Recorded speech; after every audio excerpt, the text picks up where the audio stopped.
on your own. And so it really does help you, because I always had a problem with that. Where the heck is the light supposed to be, and how can I make it look good and still have, everything's crisp and, good detail? Does it have to be super dark on areas, or can it just be super dark in like a little spot?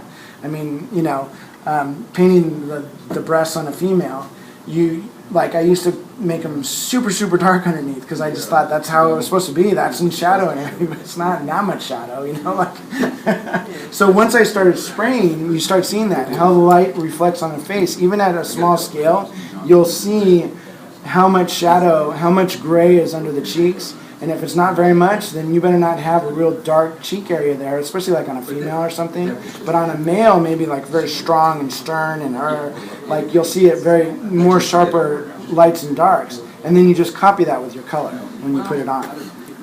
He's doing the same thing like what I do with my flats, where I underpaint in a grayscale to I lay in the noticed that. light and shadow first, and then it's a no-brainer when you're laying in your color. Yeah. You already have the light and shadow worked out. And if you choose, you can change that light and shadow As you go. for artistic reasons Exactly. or You whatever. have Because artistic sometimes, license. okay, so there's all these rules about light, and especially on this, you see the lights hitting it, and you see where you can clearly see all the parts of her anatomy and pants and all that stuff. And then you start painting it, and you're like, well, technically it's right, but it doesn't look good. That's where art comes in, and you start changing things. Maybe you make the shadow a little bit deeper, or you put in what I call as a kicker color. Yeah, and so you put a color, complementary right. color to shove it in, and all of a sudden it looks great. And those are the little things where, I'm very mathematical about my painting. When I first started, it was like, this has to be this way and this has to be that way, and the light's shining from here, so it has to look exactly like this. And then I saw a guy paint a yellow hat with black on the top, and it looked fantastic. And I was like, how do you... Because they didn't believe. I don't understand. There's no shadow on the top of that hat, but it looked good, and that was art. And that's what separates really, really, really fantastic painters from really good painters. There's not a whole lot. It's just some of these extra colors that go You're in in the there. direction of natural light, Yeah. but then you also have what might be reflected light. Reflected light, of yeah. a bright part of a body where you wouldn't normally be bright Right. or dark, but you get a reflected light. If you're doing metallics, for instance, you could have the reflection of a guy's cape on the side of the metallics. So there's lots of little things, and that just creates interest, And if the colors are interesting and they harmonize well together, that's all that matters. So that the cool thing about doing this technique with the filbert brushes is you can put all that in. I can put my little. I put some orange into the bottom of this orangish brown into the bottom of this cape, just to kind of create a little interest. Because orange and blue, are they complementary? Yes. There's something, they work together. So, and it doesn't have to be on all of them.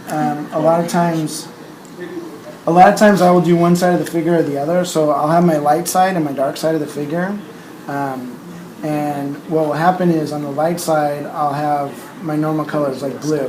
And then on the dark side, that's where I start adding those complementary colors into my shadows. But they're not on the shadows of the light side of the figure. So now I have all this interest of normal shadows, and then I've got these cool complementary shadows that in normal life you wouldn't look at a blue cape and see orange flailing around at the bottom of it, or the hint of orange, but in an artistic sense it would look cool. So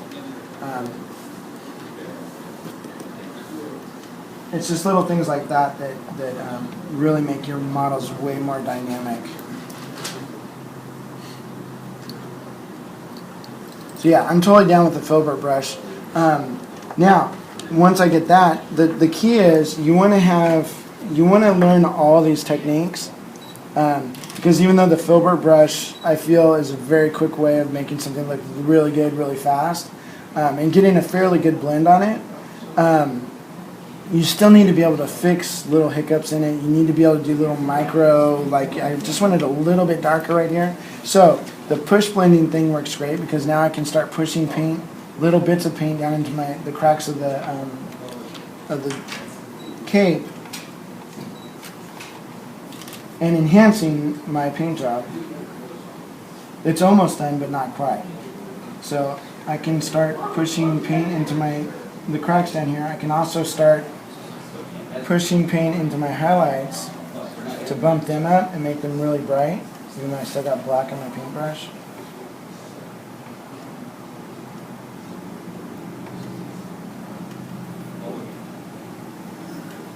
The other thing I found is a lot of times multiple brush strokes is better than just one. So you're depositing, that's actually a really bad blend, but you get the idea. So you're depositing just a little bit of paint, and here's the other way, especially on highlights. So I'll load my brush up with a massive amount of paint, and I'll start it at the top of my highlight, right? And then as I come down the miniature, I'll push my brush forward to where there's no paint on the brush. And then I'll just keep scooping that little bit of paint. So I'm actually pushing what paint was there. I'm actually kind of feathering it with the upper end of my brush. So that's why I never have my brush look like that. Or even like that. When the paint's starting to creep way up the brush, it's no good because I can't start at the top and then push my brush forward. So it actually looks like this. I do my first stroke, the tip of the brush hits, and then as I get lower on the thing, my brush starts going further and further back. And I'm just using what's left of any water or spit or whatever the heck I've got on there to kind of be able to feather that paint out, but on a highlight. So you don't have these stark highlights that look like what my highlights would have been like a few years ago. You can clearly see it's like all the way down the side. You can actually start just hitting a top area.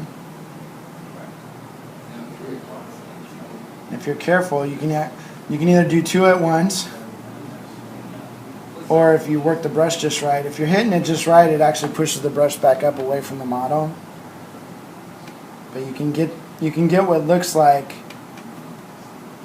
just a blended highlight down the side. And what I found on miniatures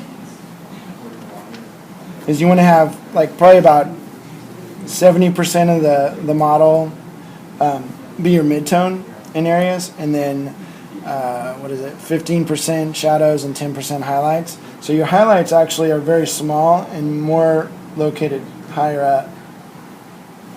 Because sometimes a highlight that goes all the way down, sometimes you want that, and that's where the artistic freedom of, like, you're like, hey, this is a shiny cloak, I want this area to just be sweeping, like, really bright all the way to the ground. But oftentimes, to make it look really cool, you just want that highlight right at the top.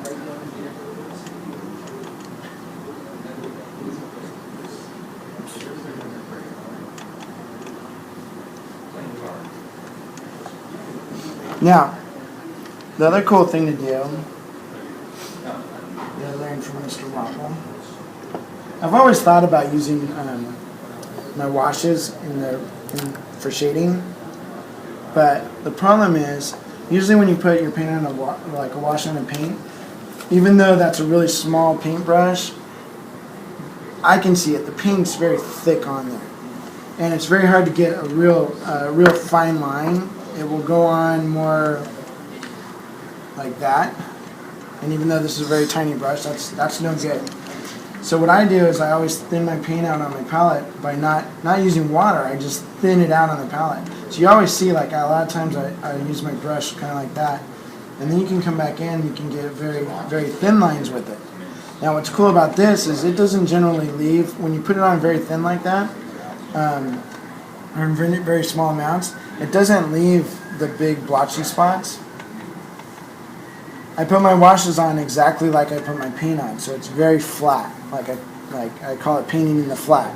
So I'm not putting so much paint on that it'll pull up and then have it take time to dry. It's on there as like if I just licked it and it was just wet. That's what I want my paint to go on like. So then I just come in and I use that wash, and I can just kind of manipulate my brush and put on a thin layer of color that over 2 or 3 coats will actually start showing that color, or start showing that it's darker in that area. and I won't leave any marks of where the blends are from one blend to another. You can also, if you do find you put a little bit too much on, you can come back with your filbert brush again and just kind of feather out that edge. And I really like that way for shading. I use multiple colors. You can use, like this is blue. Anything that has a transparent color or is made to be like a wash. I'm not a big fan of inks just yet because they're shiny, but I know a lot of the European painters are putting shiny paints in their shadows because it creates like a textural effect. So you got flat on the highlights and shiny on the shadows, and it looks really cool. But I haven't really embraced that just yet. Maybe that'll be next week. But what you can do is I usually have 3 or 4 colors out, and usually one of them's kind of a complementary color. Actually, I should have red out, but I don't have it with me.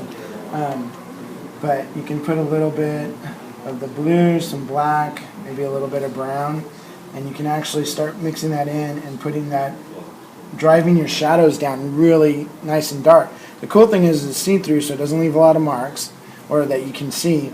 And also, it goes on light enough, especially if you're putting those thin layers, it's not going to change the color that much. So if you start going awry, you just stop.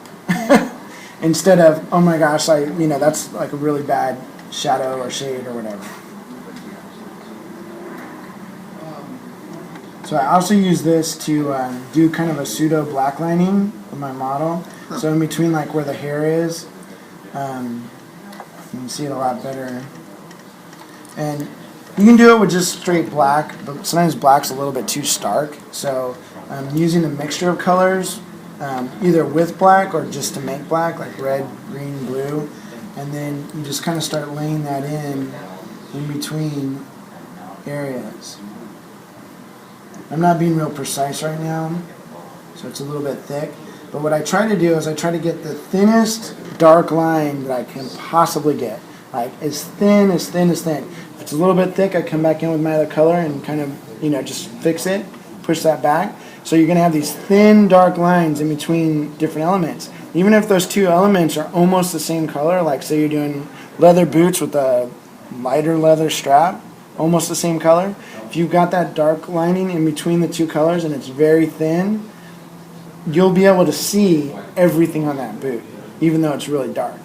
And couple that with some good highlighting on top, it'll be perfect. So you got very good focus of the models. Especially at this scale, they're so small, it's just hard to see. I mean, even in 54 millimeters, sometimes you look at it and you're like, if things are a little bit cloudy, they go away. And if they have that little bit of a dark lining on them, they're perfectly in focus. And I started looking. I really started looking at websites like Cool Mini or Not.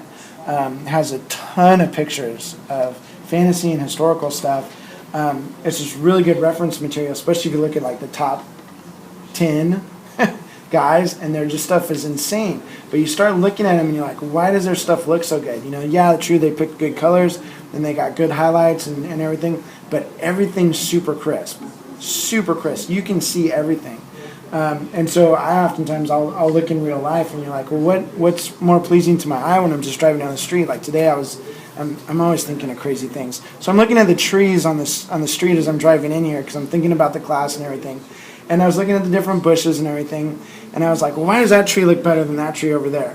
And it was because there was more definition and detail in that tree. I could see more, and I could see the branches coming in the middle.